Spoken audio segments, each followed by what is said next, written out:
Shabbat Shalom.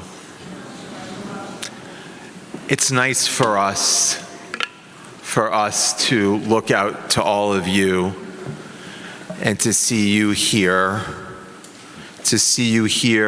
standing in solidarity with Israel, with your hands around your loved ones, standing up for Israel's right to be a free country, and standing up just by being here for our rights as Jews to live freely in this great country. This past week has been an absolute nightmare. Never in my 20 years as a rabbi have I had so many tearful hugs. Never in my 20 years as a rabbi have I had so many heartbreaking conversations. Never in my 20 years as a rabbi have I felt this penetrating, deep sadness. And never in my 20 years as a rabbi have I had to stand before so many children and have so many conversations that nobody would ever want to have. Here are some of the questions I've been asked this week.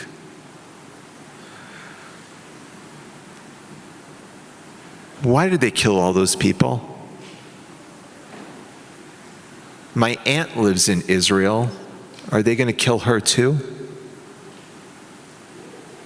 Why do people hate Jews? What's going to happen in that war? Can we ever have peace? These are questions from kids. And then the other night, I went home, and this is the question that broke my heart. I went home and put our kids to bed, and one of my sons said, "Hey, Dad, I know we never use the alarm, but tonight, please, can you please put it on?" Tonight, we gather stunned, hurt, and with shattered hearts. But friends, here we are.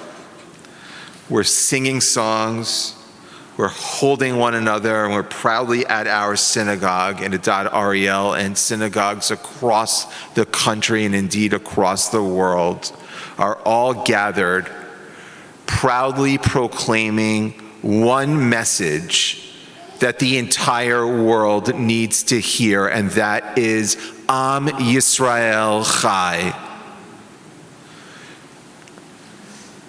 As Jews, when we're sad, we tell stories and we eat.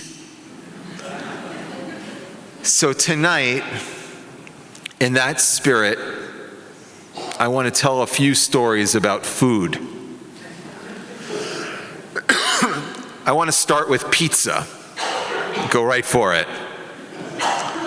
The other night, with all of the meetings and with all of the gatherings and with all of the conversations, no one cooked dinner at our house. So I put the boys in the car, and out we went to grab a quick bite.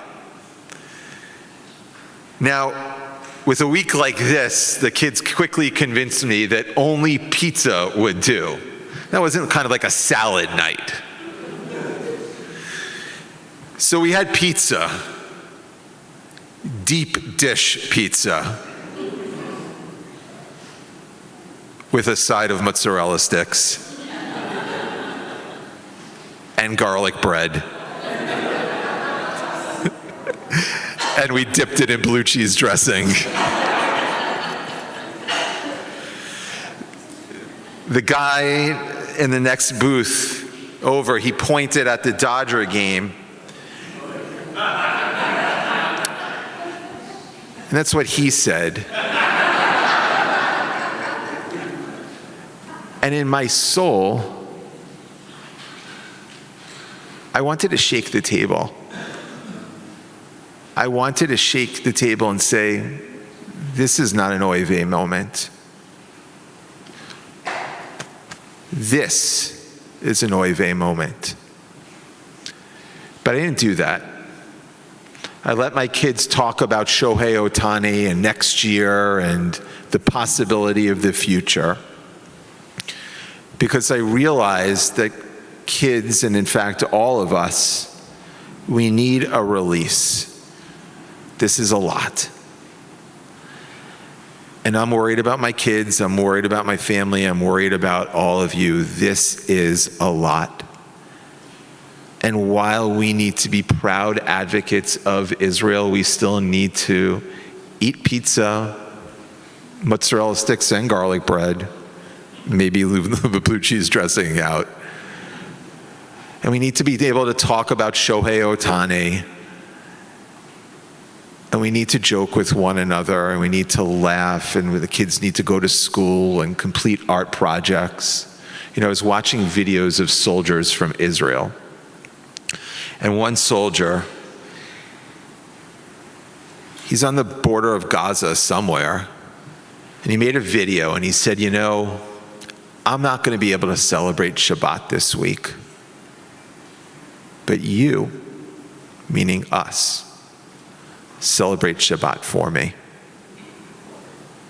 That's our duty, and that's our obligation.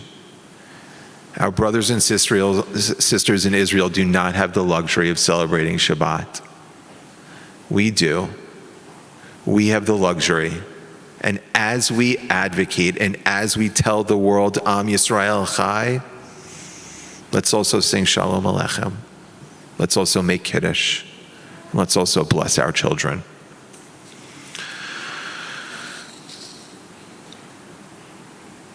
The next food I want to talk about, cookies and Coke Zero. Cookies and Coke Zero. That's what Rachel Edry served 5 terrorists when they broke through the door of her home. Rachel Edry greeted these murderous barbarians with cookies and Coke Zero.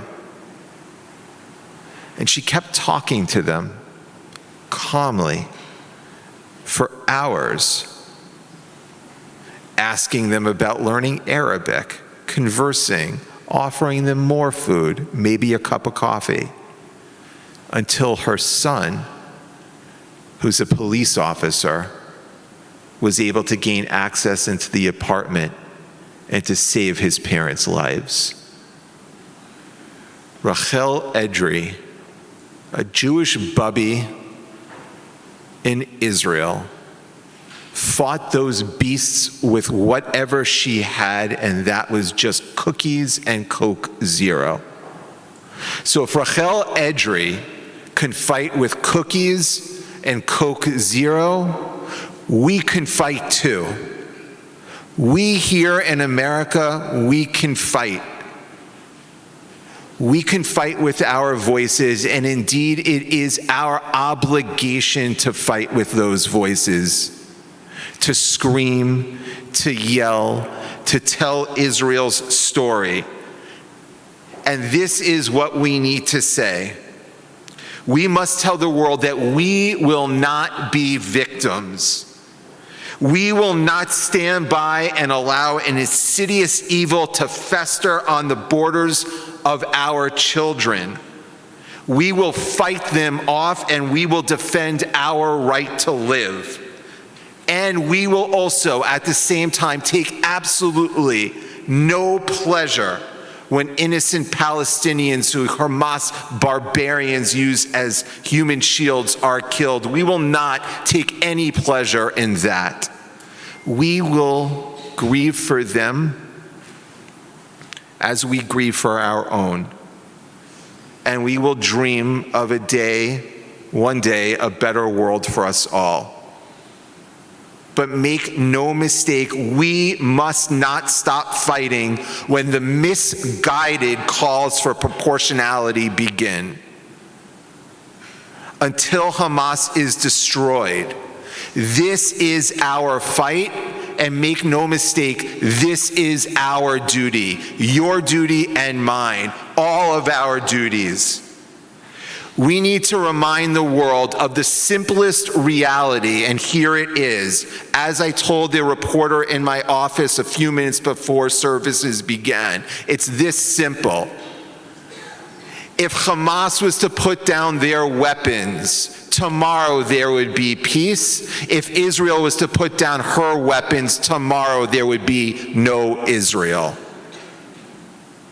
It's that simple, and that's the message that the world needs to hear. Lastly, tonight, I want to talk about Hamantashen. You all know this story. In ancient Persia, what is now Iran, a young Queen Esther reveals herself as a Jew to overturn a government-sanctioned plan to wipe out our people. Thousands of years later, we remember Esther and the evil man behind the plot, Haman, while we eat these delicious cookies and celebrate. I bring this up specifically today because today, many of us were scared. Some of us stayed home or kept our children out of school, and some of us are afraid to identify as Jews. And I understand those fears. And today, on what Hamas wanted to be worldwide Kill a Jew Day, let's remember Purim. We already know the story of an evil government from Persia, from Iran, that seeks to proclaim death to all the Jews. And as Esther revealed herself, who she was in defense of our people, we can stand and we must stand and do the same. We must show the world that while we will be smart and while we will be cautious, we will not be panicked and we will not be hysterical. No, we will live Am Yisrael Chai. We will live as Jews, and we're not going to give in to the terrorists. They can storm into apartments, but don't let them storm into your heads, and don't let them break apart our souls. That is what they want. And while it's hard, we must not retreat into cocoons of isolation and hysteria. We will live smart, but we will not live scared, because living scared means not living at all. Instead, we can live strongly and proudly, and we could heed the message of all the food. The pizza reminding us that we need a release, that we need to celebrate despite the sadness. The Coke Zero and the cookies reminding us of the bravery of Rachel Edrei and how she fought with what she had, and how it's our duty to do the same. And we have to remember the Hamantashen, that even when the terrorists call for our blood, we can choose to respond to a different call, a call that has resounded through the Jewish soul for thousands of years, a call for decency, a call for goodness, a call for us to value the lives of others while assuring the lives of our own, and a call for us, lihiot am chovshi be'artzenu, Eretz Sion v'Yerushalayim, to be a free people in our land, the land of Zion and Jerusalem. Kini Ratzon, and let us all say, Amen.